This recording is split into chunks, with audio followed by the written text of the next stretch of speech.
Selamat datang di channel Alur Donghua. Sebelum menonton, silahkan subscribe, biar Mimin tambah semangat update-nya. Identitas orang ini telah dipastikan. Orang yang membunuh murid keponakan Fang Fang dan Zong adalah seorang kultivator bernama Li Feiyu. Dia awalnya adalah seorang kultivator lepas dan bergabung dengan Sekte Tao Naga Lilin beberapa ratus tahun yang lalu. Sebelum kita bisa bergerak, Sekte Tao Naga Lilin terjadi pada Bai Lian. Konon bocah itu juga terlibat dan tidak diketahui keberadaannya. Istana Abadi telah mengeluarkan perintah pembunuhan untuknya, tetapi sejauh yang saya tahu, dia belum ditangkap, kata pria bermata satu itu sambil menggelengkan kepalanya. Li Feiyu, pria seperti zombie itu mengerutkan kening dan bergumam. Jangan khawatir, senior. Ketika masalah ini selesai, saya akan mengirim lebih banyak orang untuk menangkap bocah ini dan membiarkan senior menanganinya, kata pria bermata satu itu dengan tergesa-gesa. Pria seperti zombie itu terdiam sesaat sebelum dia berkata dengan suara yang dalam, aku khawatir rantai sihir pengisolasi Yuan yang kuberikan kepada Fang Pan dan Zong Luan telah jatuh ke tangan orang ini. Itu tidak bisa tersesat. Iya. Pria bermata satu itu menjawab. Pria seperti zombie itu mengangguk dan menutup matanya. Melihat hal tersebut, pria bermata satu itu berpamitan dan masuk ke dalam kabin. Sepertinya ada cukup banyak orang yang duduk di sana. Di sisi lain laut angin hitam, ada sekelompok cahaya keemasan yang berukuran puluhan kaki terbang ke depan dalam angin desolate yang kacau. Cahaya keemasan itu sangat menyilaukan. Samar-samar orang bisa melihat kumbang emas besar. Seluruh tubuhnya berwarna keemasan dan garis-garis ungu muncul di permukaan tubuhnya. Itu terlihat cukup ganas. Cahaya keemasan bercampur dengan benang kristal yang mempesona. Itu memancarkan cahaya dingin dan terlihat sangat tajam. Kumbang emas membuka mulutnya dan mengeluarkan kekuatan menelan. Angin yin di dekatnya bersiul, tetapi semuanya ditelan oleh kumbang emas. Itu tidak bisa menghentikannya sedikit pun. Seorang wanita berjubah perak sedang duduk di atas tubuh kumbang. Wanita itu tampaknya berusia 28 atau 29 tahun. Dia mengenakan mahkota perak di kepalanya dan sepasang anting-anting perak. Kakinya telanjang, dan ada dua cincin perak di pergelangan kakinya. Cincin itu dihiasi dengan beberapa lonceng. Dia berpakaian seperti orang asing. Penampilan wanita itu bisa dibilang cantik, tapi matanya sangat dingin. Mereka seperti gletser yang tidak dapat dicairkan. Suara penghisap jiwa dari Desolate Wind di sekitarnya luar biasa, tapi sepertinya tidak berpengaruh pada wanita itu. Wanita berjubah perak melihat cacing emas menelan angin yin dengan kekuatan yang tak tertahankan. Dia perlahan mengangguk dan mengungkapkan sedikit kebahagiaan. Dia bergumam tidak buruk, usahaku tidak sia-sia. Pada saat ini, kumbang emas itu tiba-tiba memekik. Tubuhnya yang besar bergetar hebat, menyebabkan wanita yang duduk di atasnya juga bergetar. Ekspresi wanita berjubah perak itu menjadi gelap, dan dia buru-buru menggumamkan mantra sambil menggerakkan jari-jarinya yang ramping. Serangkaian segel tangan keluar dari tangannya dan memasuki tubuh kumbang emas. Tubuh kumbang emas bergetar hebat, dan benang perak tiba-tiba muncul di permukaan tubuhnya, mengembun menjadi rantai perak tebal yang tenggelam jauh ke dalam tubuhnya. Rantai itu bergetar hebat, dan kumbang emas itu segera mengeluarkan pekikan yang menyedihkan. Dengan cepat menjadi tenang. Melihat hal tersebut, wanita berjubah perak itu membubarkan segel tangannya. Rantai perak tebal berubah menjadi ketiadaan dan menghilang tanpa jejak. Aneh, aku sudah jelas menggunakan teknik pengikatan dewa, jadi mengapa masih gelisah? Wanita berjubah perak sedikit mengernyit saat dia bergumam. Wanita itu merenung sejenak, dan setelah beberapa saat, dia menggelengkan kepalanya dan berkata, lupakan saja, mari kita bicarakan setelah ini. Wanita berjubah perak membuat segel tangan, dan tubuhnya tiba-tiba memancarkan cahaya perak terang yang perlahan memasuki tubuh kumbang emas. Tubuh besar kumbang emas bergetar, dan cahaya keemasan yang dipancarkannya menjadi beberapa kali lebih terang. Tubuhnya tiba-tiba berubah menjadi hantu emas besar, dan kecepatan terbangnya juga meningkat. Dalam sekejap mata, hampir 5 tahun telah berlalu. Wilayah rahasia Aula Samsara masih sepi seperti sebelumnya. Di Aula Gunung, dua sosok duduk berhadapan. Itu adalah pria berwajah bekas luka dan Jiao San. Pria berwajah bekas luka itu tampak muram, dan Jiao San mengenakan topeng, sehingga ekspresinya tidak terlihat. Namun, dari sorot matanya, orang bisa tahu bahwa dia tidak nyaman. "Katakan padaku, bagaimana situasi di luar?" tanya Jiao San. Xiao Jinhan datang ke Laut Angin Hitam beberapa tahun yang lalu, begitu pula Istana Changliu dan Sekte Fuling.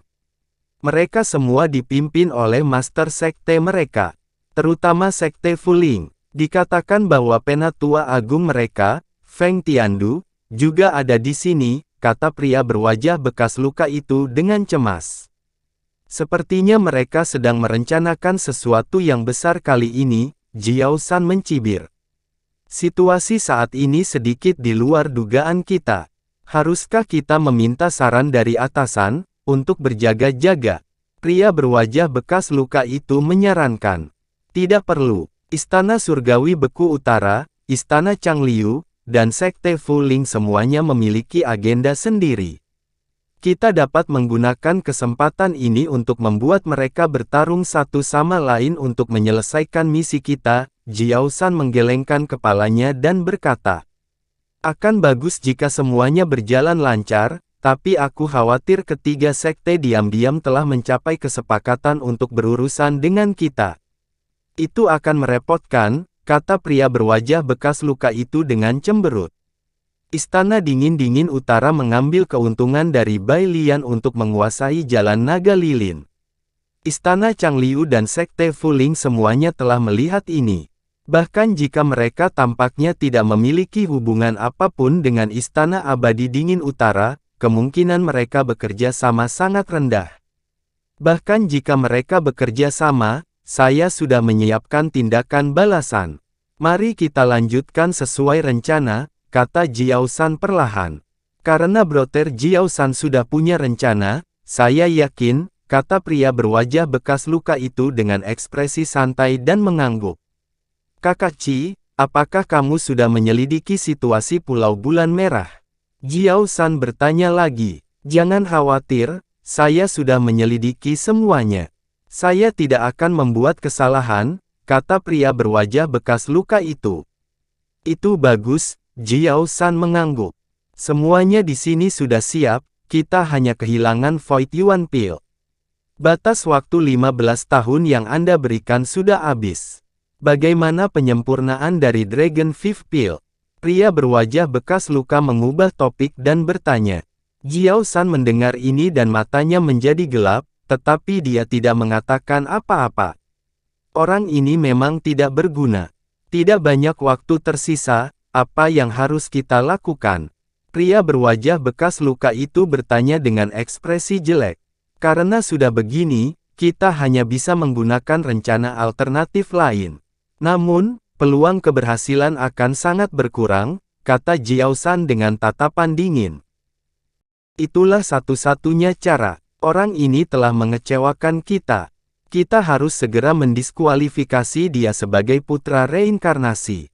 Selain itu, orang ini mengetahui begitu banyak rahasia kita harus, pria berwajah bekas luka itu menghela nafas dan berkata dengan dingin. Namun, sebelum dia bisa menyelesaikan kalimatnya, ruang di sekitarnya tiba-tiba berguncang dan ada perasaan bumi berguncang dan pegunungan berguncang. Pada saat itu, aula tempat mereka berdua berdiri berguncang dan terdengar suara gemuruh keras dari luar. Ekspresi mereka berubah. Mereka saling memandang dan segera terbang keluar.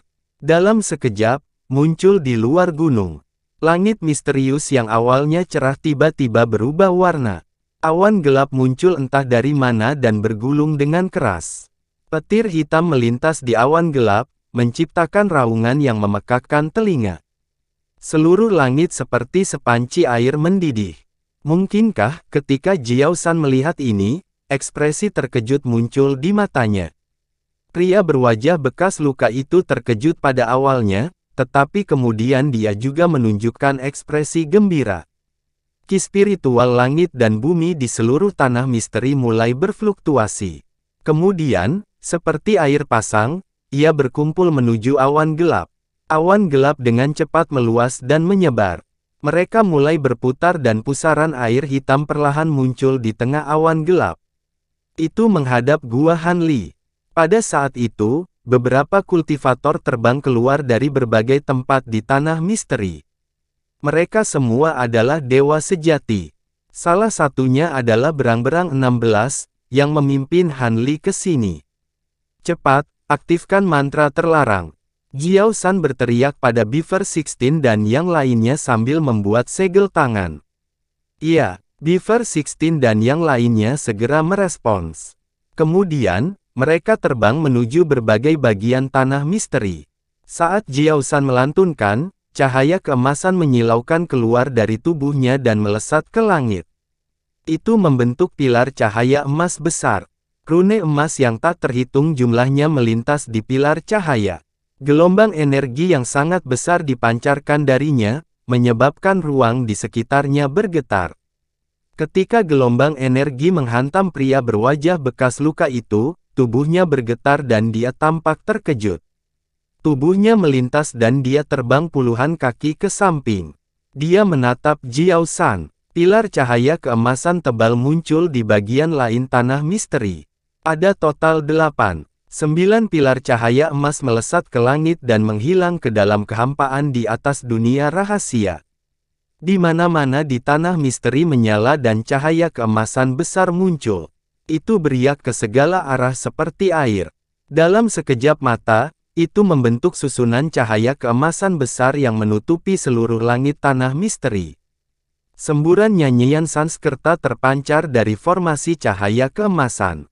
Mereka yang mendengarnya akan merasakan tubuh dan pikiran mereka menjadi jernih, seolah-olah mereka dimabukkan olehnya. Awan gelap di langit diselimuti oleh formasi cahaya keemasan. Tampaknya dibatasi dan berhenti berkembang. Aura kuat dari hukum yang dipancarkan dari awan gelap juga ditahan oleh susunan cahaya keemasan. Itu hanya melonjak di dalam tanah misteri dan tidak menyebar keluar. Ketika Jiao San melihat ini, wajahnya menjadi rileks. Meskipun awan gelap tertahan, ki spiritual langit dan bumi di sekitarnya tidak terpengaruh oleh formasi cahaya keemasan. Itu terus berkumpul menuju awan gelap. Seiring waktu berlalu, awan gelap di langit menjadi semakin tebal. Pada akhirnya, mereka hampir menjadi solid. Gelombang hukum nomologis yang sangat kuat terpancar dari awan hitam dan bergegas menuju susunan cahaya di sekitarnya. Formasi cahaya keemasan bergetar tanpa henti, dan area yang paling dekat dengan awan hitam langsung hancur dan runtuh. Jiao San terkejut. Dia dengan cepat membentuk serangkaian segel tangan dan terbang keluar. Pilar cahaya emas di sekelilingnya segera menjadi lebih terang. Pilar cahaya lainnya juga tiba-tiba menyala. Cahaya keemasan yang melonjak memasuki susunan cahaya keemasan di langit. Arai cahaya yang hancur tiba-tiba menyala dan rune emas yang tak terhitung jumlahnya muncul. Segera, formasi cahaya dibangun kembali. Itu bahkan lebih cerah dari sebelumnya. Gelombang yang dipancarkan oleh awan gelap menjadi semakin kuat. Arai cahaya di dekatnya bertahan beberapa saat sebelum terkoyak lagi. Namun, dengan bantuan Jiao San dan yang lainnya, segera dibangun kembali. Saat awan hitam berputar semakin cepat, pusaran hitam di tengah mulai berkedip dengan petir hitam. Itu adalah pemandangan yang menakutkan untuk dilihat. Diiringi oleh suara ledakan keras yang tiba-tiba, pilar cahaya hitam tebal jatuh dari pusat pusaran. Itu langsung menuju ke gua tempat Hanli berada. Pada saat itu, bagian atas gua Hanli mulai bersinar dengan cahaya kelabu. Cahaya abu-abu terjalin satu sama lain dan membentuk bayangan abu-abu gunung. Begitu bayangan gunung terbentuk, pilar cahaya hitam dengan keras menghantamnya. Terdengar raungan yang menghancurkan bumi saat pilar cahaya hitam menembusnya. Pilar cahaya hitam terus menghantam gua di bawah.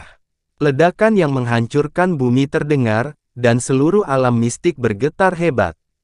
Kekosongan bergetar, dan retakan yang tak terhitung jumlahnya muncul di puncak gunung. Kerikil dengan berbagai ukuran jatuh seperti hujan. Setelah pilar cahaya hitam jatuh, awan hitam di langit menyusut dan menghilang. Dalam beberapa napas, semua awan hitam menghilang seolah-olah tidak pernah ada. Wilayah rahasia mendapatkan kembali kecerahan aslinya. Cahaya keemasan besar yang menutupi seluruh wilayah rahasia berhenti bergetar saat awan hitam menghilang. Cahaya di permukaannya berangsur-angsur meredup. Ketika Jiao San melihat ini, dia melambaikan tangannya dan pilar cahaya keemasan yang keluar dari tubuhnya juga menghilang. Ada sorot kecemasan di matanya. Sebelum cahaya keemasan benar-benar menghilang, dia terbang menuju gua Hanli. Saat pria yang terluka itu hendak terbang, dia tiba-tiba mengangkat alisnya seolah dia mengingat sesuatu dan berhenti. Sosok Jiao San muncul di depan gua Hanli dan melihat ke dalam. Gua Hanli saat ini ditutupi dengan berbagai lampu berwarna. Lampu berkedip dan tidak ada orang dari luar yang bisa melihat apa yang terjadi di dalam. Indra ilahi mereka juga tidak bisa masuk. Meskipun Jiao San cemas, dia tidak memaksa masuk. Saat lampu warna-warni mengalir, butuh waktu 15 menit penuh untuk lampu menghilang. Pintu gua sudah terbuka lebar. Rekan Jiao San, silakan masuk. Suara Hanli tiba-tiba terdengar dari dalam gua. Ketika Jiao San mendengar suara tenang Hanli, dia sedikit rileks dan segera masuk. Pada saat ini, Hanli sedang berdiri di ruang tamu gua. Wajahnya agak pucat dan napasnya tampak tidak teratur. Sebuah kotak batu giok hitam diletakkan di atas meja di depannya. Meski tutup kotak itu tertutup rapat, masih ada jejak kekuatan hukum yang terpancar darinya. Saat tatapan Jiao San beralih dari Hanli ke kotak batu giok, ia tidak menjauh. Rekan Jiao San, hal yang kamu inginkan ada di dalam. Hanli tersenyum dan memberi isyarat. Jiao San sedikit mengangguk. Dia memberi isyarat dengan satu tangan dan kotak batu giok terbang ke tangannya. Setelah menarik napas dalam-dalam, dia menggunakan tangannya yang lain untuk membuka kotak itu dengan hati-hati. Ada pil obat mujarab hitam di dalam kotak batu giok. Itu seukuran kelengkeng, dan memancarkan cahaya hitam kristal. Ada pola daun nomologis hitam pekat pada obat mujarab, dan itu memancarkan fluktuasi nomologis yang intens. Pil Yuan berongga. Mata Jiao San berbinar saat dia bergumam kegirangan. Hanli tersenyum tipis dan duduk. Baiklah, rekan Dragon Viv adalah pria yang memegang kata-katanya. Anda telah membuat Hollow Yuan Pil tepat waktu. Jiao San menutup kotak itu dan menyimpannya. Dia menatap Hanli dan berkata, untungnya, aku tidak mengecewakanmu. Aku masih belum terbiasa meramu Hollow Yuan Pil. Aku menggunakan semua bahan dan cukup beruntung untuk membuatnya. Hanli menggelengkan kepalanya seolah tidak puas dengan hasil ramuannya. Ini hanya sejumlah kecil bahan. Adalah baik bahwa Anda telah menyempurnakan pil Hollow Yuan. Jiao San melambaikan tangannya dan menyingkirkan kotak batu giok itu. Terima kasih atas pengertian Anda. Hanli menangkupkan tangannya ke arah Jiao San. Sepertinya kamu telah menghabiskan banyak energi kali ini. Ini sebotol pil surga yang menjulang. Ini sangat berguna untuk memulihkan energi seseorang. Jika Anda tidak keberatan, silakan terima. Ini adalah hadiah kecil dari saya. Jiao San menatap wajah pucat Hanli dan mengeluarkan botol batu giok merah. Dia menyerahkannya kepada Hanli. Kalau begitu, aku akan menerimanya. Terima kasih. Hanli mengambil botol batu giok itu dan berterima kasih padanya setelah memindainya dengan indera ilahi. Ada beberapa pil merah di dalam botol. Setiap pil dikelilingi oleh lingkaran cahaya merah dan memancarkan kekuatan spiritual yang mengejutkan. Jelas bahwa itu sangat berharga. Sama-sama, Kamu sudah banyak membantuku kali ini. Seharusnya aku yang berterima kasih padamu. Ini sebenarnya ujian sebelum Anda resmi bergabung dengan Istana Samsara. Selamat telah resmi bergabung dengan Istana Samsara. Jiao San tertawa dan mengeluarkan token giok merah.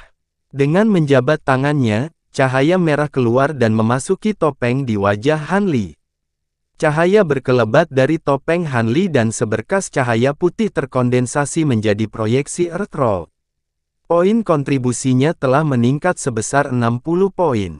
Terima kasih, Jiao San. Saya telah menyelesaikan tugas saya. Menurut apa yang saya katakan, saya seharusnya bisa bergerak dengan bebas selama 1000 tahun ke depan, bukan? Han Li senang dan bertanya. Tentu saja. Apa yang Anda rencanakan selanjutnya? Mata Jiao San berkilat saat dia bertanya. Saya baru saja menerima seni penyempurnaan roh. Saya secara alami akan kembali ke kediaman gua saya untuk mempelajarinya dan mulai berkultivasi. Han Li berkata dengan jujur. Jika rekan Daois Dragon Viv bersikeras untuk pergi, maka aku tidak akan menghentikanmu. Ini adalah benteng rahasia Istana Samsara. Ini benar-benar aman. Jika Anda ditemukan di luar, Anda bisa datang ke sini untuk bersembunyi. Ini adalah token Anda. Jiao San mengangguk dan mengeluarkan token hitam. Dia menyerahkannya pada Han Li. Meski begitu, aku tidak memiliki kemampuan untuk melintasi alam angin desolate sendirian. Tentu saja, aku tidak bisa bersembunyi di sini. Han Li mengambil token itu dan berkata dengan senyum pahit. Haha, aku ceroboh. Ini adalah manik beku udara. Ini adalah hadiah kecil untukmu. Ini dapat membantu Anda melintasi alam angin desolate dan kembali ke area Laut Angin Hitam. Juga, ini adalah platformasi pesan pribadi saya. Jika Anda memiliki pertanyaan, Anda dapat mengirim saya pesan. Selama masih dalam kemampuan saya akan melakukan yang terbaik. Jiao San terkekeh saat dia mengeluarkan manik hitam dan platformasi hitam dan menyerahkannya. Han Li mengangkat alisnya. Manik itu persis sama dengan manik hitam yang diberikan Li Siliu padanya. Aura yang dipancarkannya juga persis sama. Tampaknya itu adalah harta karun yang disempurnakan oleh Istana Samsara. Di sisi lain, cakram formasi hitam memancarkan lingkaran cahaya hitam, dan ada rune hitam yang tak terhitung jumlahnya mengalir di permukaannya. Itu seperti segudang bintang, dan terlihat sangat luar biasa. Terima kasih banyak. Han Li menerima kedua barang itu tanpa sedikit pun kesopanan dan menganggukkan kepalanya sebagai ucapan terima kasih. Sesaat kemudian, seberkas cahaya hijau terbang keluar dari alam mistik dan menuju keluar. Ada kilatan cahaya hitam di depan dunia rahasia dan pintu keluar spasial muncul, cahaya hijau menyala dan menghilang ke dalamnya. Jiao San berdiri di puncak gunung hitam dan menyaksikan semuanya dengan tenang. Matanya berkedip dan tidak ada yang tahu apa yang dia pikirkan. Tiba-tiba, ada kehampaan di belakangnya. Itu adalah pria berwajah bekas luka. Apakah kamu tidak akan membawa orang ini ke rumah alam suci? Dia bisa memperbaiki Hollow Yuan Pills. Mungkin dia akan berguna. Pria berwajah bekas luka itu memandang Jiao San dan bertanya. Orang ini baru saja menjadi putra Samsara. Saya tidak yakin apakah dia benar-benar dapat diandalkan. Misi ini sangat penting. Lebih baik berhati-hati. Jiao San berkata, meskipun kita sekarang memiliki pil esensi kekosongan, istana kekurangan tenaga kerja. Keberadaan Bai Lian tidak diketahui, dan keberadaan Taois Huyan juga tidak diketahui. Tidak ada yang tersisa yang bisa menghadapi Xiao Jinhan secara langsung, wajah berwajah bekas luka itu kata pria itu sambil berpikir. Sejauh yang saya tahu, Bai Lian masih hidup. Istana Netherfrost akan segera muncul. Jika dia ingin menerobos ke alam Primordial Unity, dia harus muncul. Adapun Xiao Jinhan, kita harus berusaha untuk tidak melawannya. Biarkan Istana Changliu dan Sekte Fu Ling berurusan dengannya. Jiao San berkata, oh, Saya baru saja menerima kabar bahwa ada orang aneh yang muncul di dekat Pulau Bulan Merah. Pria berwajah bekas luka itu tiba-tiba memikirkan sesuatu dan berkata, "Ah, siapa itu?" tanya Jiao San. "Itu adalah wanita berjubah perak yang mengendalikan kumbang emas. Saya tidak tahu dari mana asalnya, tetapi kultivasinya pasti di alam Dewa Emas."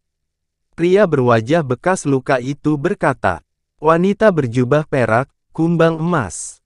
Sejauh yang saya tahu, tidak ada orang seperti itu di 3 sekte. Karena orang ini muncul di dekat Pulau Bulan Merah, saya khawatir dia berkomplot melawan Istana Netherfrost." Jiao San bergumam, "Sebagai tindakan pencegahan, saya telah mengirim seseorang untuk mengikuti wanita ini. Saya yakin dia tidak akan dapat menimbulkan masalah sendirian. Karena kami memiliki pil Hollow Yuan, kami dapat melanjutkan sesuai dengan rencana awal kami. Saya juga akan pergi dan membuat beberapa persiapan." Pria berwajah bekas luka itu mengubah topik pembicaraan. Kemudian, tanpa menunggu Jiao San berbicara, sejumlah besar cahaya hitam keluar dari tubuhnya. Kemudian, seluruh tubuhnya menyatu ke dalam kehampaan dan menghilang tanpa jejak. Jiao San tidak tinggal lama di tempat yang sama. Tubuhnya melintas dan dia terbang ke kedalaman dunia rahasia. Dia tidak segera mengeluarkan air Frozen Pearl. Sebagai gantinya, dia mengangkat satu tangan dan mengembunkan bola cahaya hijau di sekitar tubuhnya. Bola cahaya ini melilit tubuhnya dan menghalangi angin tak berujung dan menyeramkan di sekelilingnya. Meski angin seram terhalang, deru angin yang menggetarkan jiwa masih merembes ke dalam ruangan. Han Li berdiri dengan tangan di belakang punggung dan diam-diam mendengarkan lolongan di luar untuk sementara waktu. Dia mengangguk sedikit. Saat ini, kekuatan indera ilahi dalam pikirannya sangat stabil. Itu sama sekali tidak terpengaruh oleh suara di luar. Tampaknya bahaya tersembunyi dari indera ilahinya telah sepenuhnya dihilangkan. Pada saat berikutnya, Han Li melambaikan satu tangan dan sebuah gunung abu-abu seukuran kepala manusia terbang keluar dari lengan bajunya. Itu berputar dan melayang di kehampaan di depannya. Itu adalah gabungan 5 gunung ekstrim. Dia melihat gunung abu-abu di depannya dan setelah memindainya dengan indera ilahinya, dia mengungkapkan ekspresi puas dan menganggukkan kepalanya. Kali ini, saat dia menyempurnakan Hollow Yuan Pil, dia hanya menarik satu pil Tribulation sebelum menyelesaikan pilnya. Gunung ini dengan mudah memblokirnya. Dia sekarang yakin bahwa harta ini memang efektif dalam memblokir pil Tribulation. Itu lebih berguna daripada artefak surgawi lainnya. Adapun wajah pucat yang dia tunjukkan, itu hanya tindakan yang disengaja untuk membingungkan Jiao San. Selain itu, dia baru saja memberitahu Jiao San bahwa dia telah menggunakan semua bahan untuk memurnikan pil. Tetapi sebenarnya bukan itu masalahnya. Masih ada 7 set material yang tersisa di gelang penyimpanannya. Dia berencana untuk menemukan tempat rahasia di masa depan untuk memperbaiki 1 atau 2 pil lagi dan mempelajarinya secara mendetail.